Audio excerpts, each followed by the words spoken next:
on a voulu pouvoir vous entendre ce matin parce qu'on parle évidemment de l'Ukraine depuis la France avec notre regard à nous. Vu d'ici, on nous parle des mouvements de troupes, on nous parle des déclarations chocs des États-Unis, de la Russie et on a l'impression que le pays est effectivement au bord de la guerre. Quelle est votre perception à vous sur place ? Bonjour Apolline. Aujourd'hui, comme les autres jours en Ukraine, tout se passe très bien. Nous vivons normalement, calmement, dans la paix et puis une certaine harmonie dans la vie de tous les jours. Mmh. On entend beaucoup de bruit de l'Occident, surtout.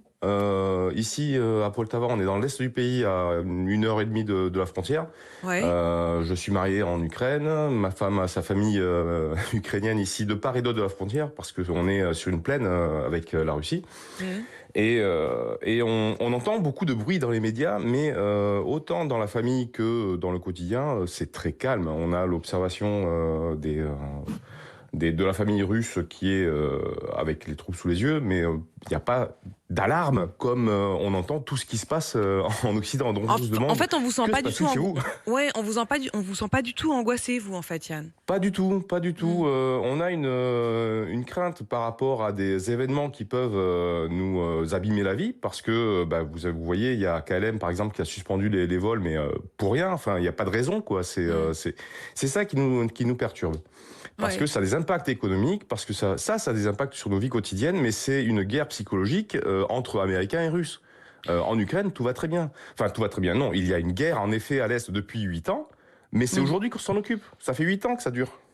Ça vous inquiète pas plus que ça? C'est-à-dire que même quand vous en parlez autour de vous, soit avec la famille côté ukrainien, soit même avec, j'imagine, vos clients, vos collègues, c'est pas au cœur des discussions, Yann? Ah, c'est pas du tout au cœur des discussions. Même à la limite, on n'en parle pas. Mmh. De temps à autre, il y a le sujet qui pop up dans la conversation parce que voilà, ça fait partie du bruit médiatique. Mais nous, dans notre quotidien, non, on parle du dégel parce qu'on est les pieds sur verglas ou dans les flaques en fonction de l'heure du jour. Mais sinon, Pas plus d'inquiétude que ça. pas plus que ça. Et d'ailleurs, le fait que l'ambassade, on en est où du côté des consignes? Parce qu'on sait que beaucoup de pays, les États-Unis, l'Australie, le Japon, ont appelé leurs ressortissants à quitter le pays, mais pour l'instant, c'est pas du tout la consigne que donne l'ambassade de France, hein. Pas du tout. En effet, nous avons eu un message d'Étienne de Poncin, notre ambassadeur, hier après-midi, Ouais. qui nous disait très très clairement, il y a pas d'alarme plus que ça à avoir. Il faut être Ok. prudent dans les déplacements qui sont à éviter, Mhm. mais je dirais que ce sont des consignes courantes pour être Mhm. dans la tonalité de tout le monde.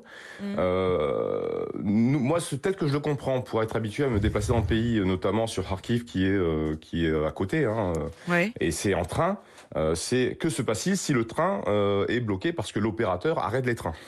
D'accord. Pas parce qu'il y a des combats, mais parce que l'opérateur arrête.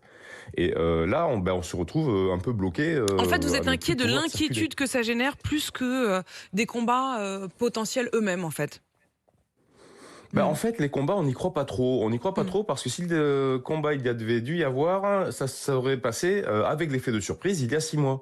Mhm. Pas maintenant où tout le monde est prêt, où tous les combattants sont prêts, que le pays est surarmé, et tout ça et tout ça.